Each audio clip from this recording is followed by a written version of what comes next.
झांसी की रानी का अंतिम युद्ध। नमस्कार दोस्तों, आज के इस पोस्ट का भाग वृंदावन लाल वर्मा के प्रसिद्ध उपन्यास झांसी की रानी से लिया गया है। इसमें अंग्रेजों के साथ झांसी की रानी लक्ष्मीबाई के अंतिम युद्ध का वर्णन है। तो आइए बिना देरी के पोस्ट को शुरू करते हैं और पढ़ते हैं झांसी की रानी का अंतिम युद्ध। झांसी की रानी का अंतिम युद्ध। नमस्कार दोस्तों, आज के इस पोस्ट का भाग वृंदावन लाल वर्मा के प्रसिद्ध उपन्यास झांसी की रानी से लिया गया है।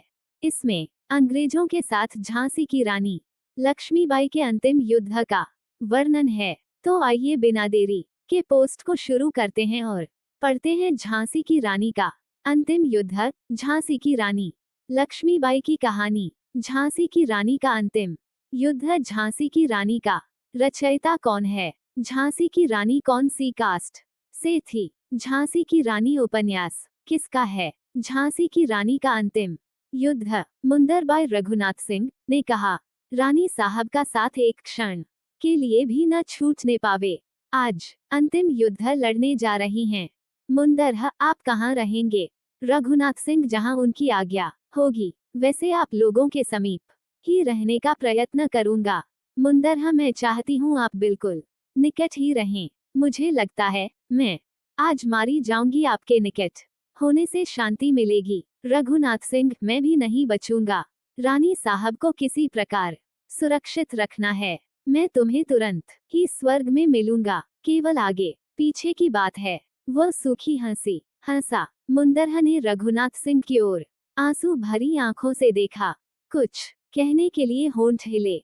रघुनाथ सिंह की आंखें भी धुंधली हुई। दूर से दुश्मन के बिगुल के शब्द की झाई कान में पड़ी। मुंदरह ने रघुनाथ सिंह को मस्तक नवाकर प्रणाम किया और उसके ओठ में जल्दी जल्दी आंसू पोंछ डाले। रघुनाथ सिंह ने मुंदरह को नमस्कार किया और दोनों शरबत लिए हुए रानी के पास पहुंचे। मुंदरह ने जूही को पिलाया। रघुनाथ सिंह ने रानी को अंग्रेजों के बिगुल का साफ शब्द सुनाई दिया। तोप का धड़ाका हुआ। गोला सन्ना कर ऊपर से निकल गया। रानी दूसरा कटोरा नहीं पी सकी। रानी ने रामचंद्र देशमुख को आदेश दिया, दामोदर को आज तुम पीठ पर बांधो। यदि मैं मारी जाऊं तो इसको किसी तरह दक्षिण सुरक्षित पहुंचा देना। तुमको आज मेरे प्राणों से बढ़कर अपनी रक्षा की चिंता करनी होगी। दूसरी बात यह है कि मारी जाने पर ये विधर्मी मेरी देह को छू ना पाए। बस घोड़ा लाओ। मुंदरह घोड़े ले आई। उसकी आंखें छलछला रही थी। पूर्व दिशा में अरुणिमा फैल गई। अब की बार कई तोपों का धड़ाका हुआ। रानी मुस्कराई बोली, ये तात्या की तोपों का जवाब है।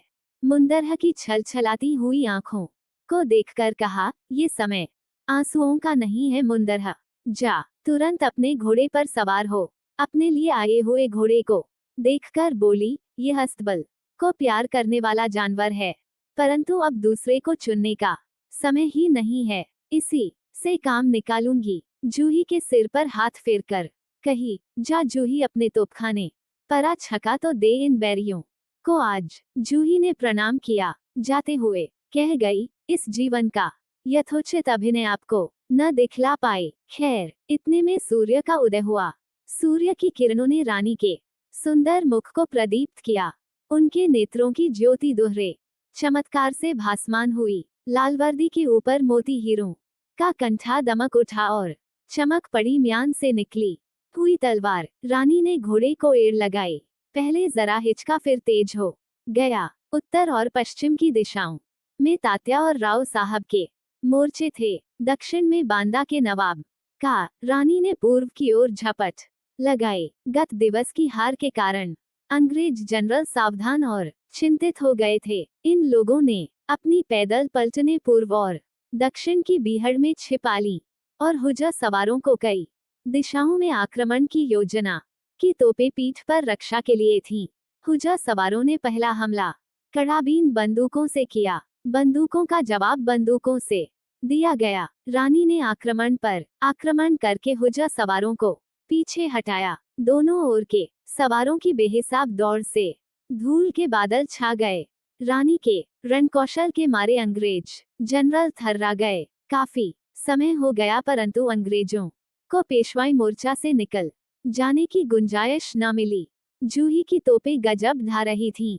अंग्रेज नायक ने इन तोपों का मुंह बंद करना तय किया। हुजा सवार बढ़ते जाते थे, मरते जाते थे, परंतु उन्होंने इस तरफ की तोपों को चुप करने का निश्चय कर लिया था।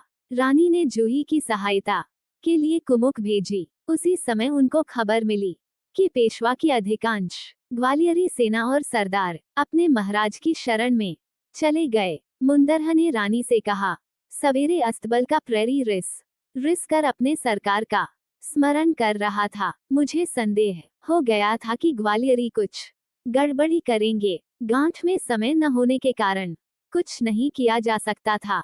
रानी बोली, अब जो कुछ संभव है वो करो। इनकी लालकुर्ती अब तलवार खींचकर आगे बढ़ी। उस धूसरित प्रकाश में भी तलवारों की चमचमाहट ने चकाचौंध पैदा कर दी। कुछ ही समय उपरांत समाचार मिला कि ग्वालियरी सेना के पक्ष में मिल जाने के कारण राव साहब के 2 मोर्चे छिन गए हैं और अंग्रेज उनमें से घुसने लगे हैं। रानी के पीछे पैदल पलटन थी। उसको स्थिति संभालने की आज्ञा देकर वह एक और बढ़ी।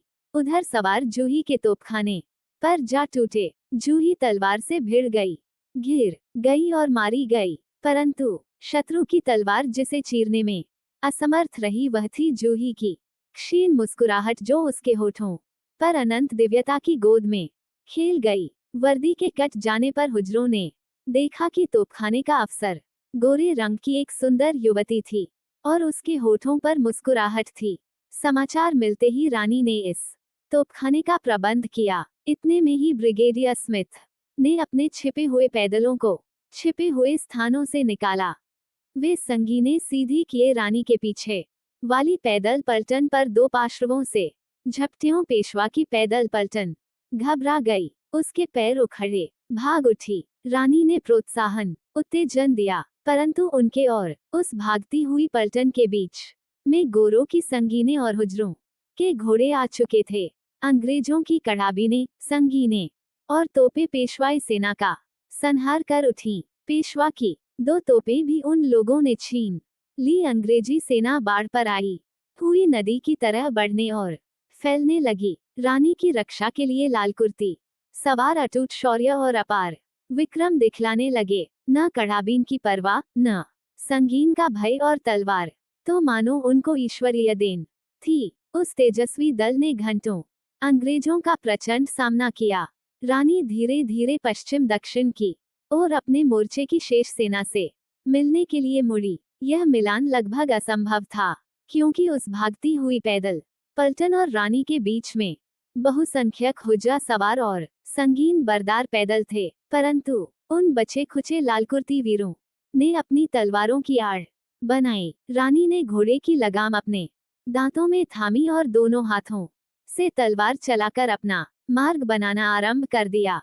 दक्षिण पश्चिम की ओर सोनरेखा नाला था। आगे चलकर बाबा गंगादास की कुटी के पीछे दक्षिण और पश्चिम की ओर हटती हुई पेशवाई पैदल पलटना मुंदरहा रानी के साथ थी। अगल बगल रघुनाथ सिंह और रामचंद्र देशमुख, पीछे कुंवर गुल मोहम्मद और केवल 20-25 अवशिष्ट लाल सवार अंग्रेजों ने थोड़ी देर में इन सबके चारों तरफ घेरा डाल दिया। सिमट कर उस घेरे को कम करते जा रहे थे, परंतु रानी की डरथू तलवारें आगे का मार्ग साफ करती चली जा रही थीं। पीछे के वीर सवारों की संख्या घटते घटते नगण्य हो गई। उसी समय तात्या ने रोहेली और अवधी सैनिकों की सहायता से अंग्रेजों के व्यूह पर प्रहार किया। तात्या कठिन से कठिन व्यूह में होकर बच निकलने की रणविद्या का पारंगत पंडित था।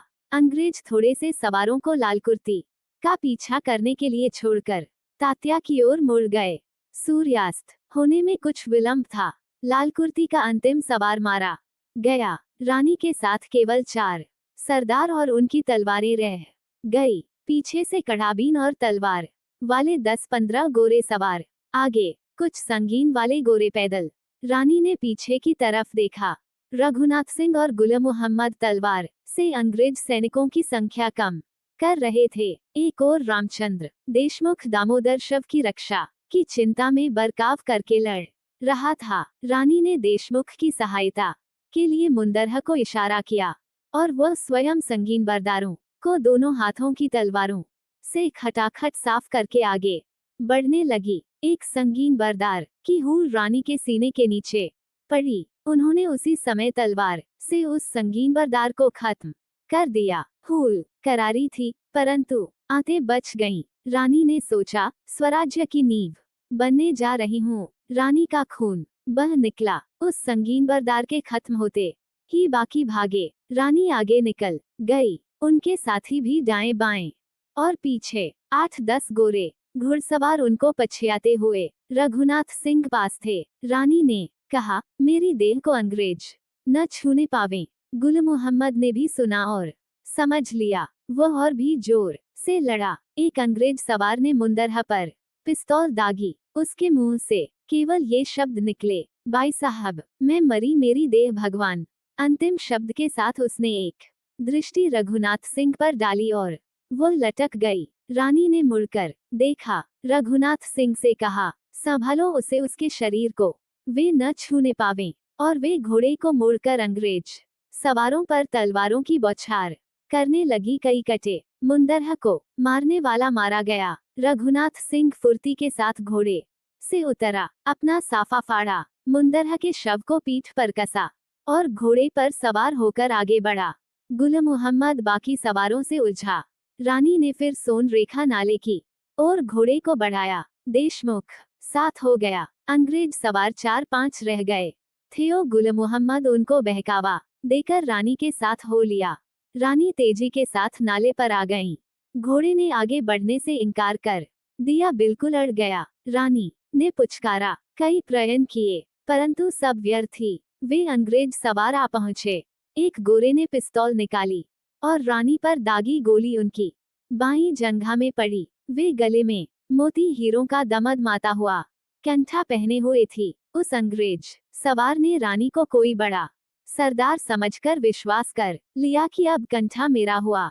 रानी ने बाएं हाथ की तलवार फेंककर घोड़े की लगाम पकड़ी और दूसरे जांघ तथा हाथ की सहायता से अपना आसन संभाला। इतने में वह सवार और भी निकट आया। रानी ने दाएं हाथ के वार से उसको समाप्त कर दिया। उस सवार के पीछे से एक और सवार निकल पड़ा। रानी ने आगे बढ़ने के लिए फिर एक पैर की एड़ लगाई। घोड़ा बहुत प्रयत्न करने पर भी अड़ा रहा। वह 2 पैरों से खड़ा हो गया। रानी को पीछे खिसकना पड़ा। एक जांघ काम नहीं कर रही थी, बहुत पीड़ा थी। खून के फव्वारे पेट और जांघ के घाव से छूट रहे थे। गुल मोहम्मद आगे बढ़े हुए अंग्रेज सवार की ओर लपका, परंतु अंग्रेज सवार ने गुल मोहम्मद के आ पहुंचने के पहले ही तलवार का वार रानी के सिर पर किया। वह उनकी दाईं ओर पड़ा। सिर का वह हिस्सा कट गया और आंख बाहर निकल पड़ी। इस पर भी उन्होंने अपने घातक पर तलवार चलाई और उसका कंधा काट दिया। गुल मोहम्मद ने उस सवार के ऊपर कसकर अपना भरपूर हाथ छोड़ा। उसके 2 टुकड़े हो गए। बाकी 2-3 अंग्रेज सवार बचे थे। उन पर गुल मोहम्मद बिजली की तरह टूटा। उसने एक को घायल कर दिया, दूसरे के घोड़े को लगभग अधमरा कर दिया। वे तीनों मैदान छोड़कर भाग गए। अब वहां कोई शत्रु न था। जब गुल मोहम्मद मुड़ा तो उसने देखा, रामचंद्र देशमुख घोड़े से गिरती हुई रानी को साधे हुए हैं। दिन भर के थके मांदे, भूखे प्यासे, धूल और खून में सने हुए गुल मोहम्मद ने पश्चिम की ओर मुंह फेर कर कहा, खुदा पाक, परवरदिगार, रहम रहमा। रघुनाथ सिंह और देशमुख ने रानी को घोड़े पर से संभाल कर उतारा। रघुनाथ सिंह ने देशमुख से कहा, एक क्षण का भी विलंब नहीं करना चाहिए। अपने घोड़े पर इनको होशियारी के साथ रखो और बाबा गंगादास की कुटी पर चलो। सूर्यास्त होना ही चाहता है। देशमुख का गला रुंधा था। बालक दामोदर राव अपनी माता के लिए चुपचाप रो रहा था। रामचंद्र ने पुचकार कर कहा, इनकी दवा करेंगे, अच्छी हो जाएंगी, रो मत। रामचंद्र ने रघुनाथ सिंह की सहायता से रानी को संभाल कर अपने घोड़े पर रखा। रघुनाथ सिंह ने गुल मोहम्मद से कहा, कुंवर साहब, इस कमजोरी से काम और बिगड़ेगा। याद कीजिए, अपने मालिक ने क्या कहा था। अंग्रेज अब भी मारते काटते दौड़ धूप कर रहे हैं। यदि आ गए तो रानी साहब की देह का क्या होगा? गुल मोहम्मद चैंक पड़ा। साफे के छोर से आंसू पोंछे। गला बिल्कुल सूख गया था। आगे बढ़ने का इशारा किया। वे सब द्रुतागति से बाबा गंगादास की कुटी पर पहुंचे। ये कहानी रोमांटिक और प्रेरणादायक। कृपया हमारे चैनल सब्सक्राइब अवश्य करें।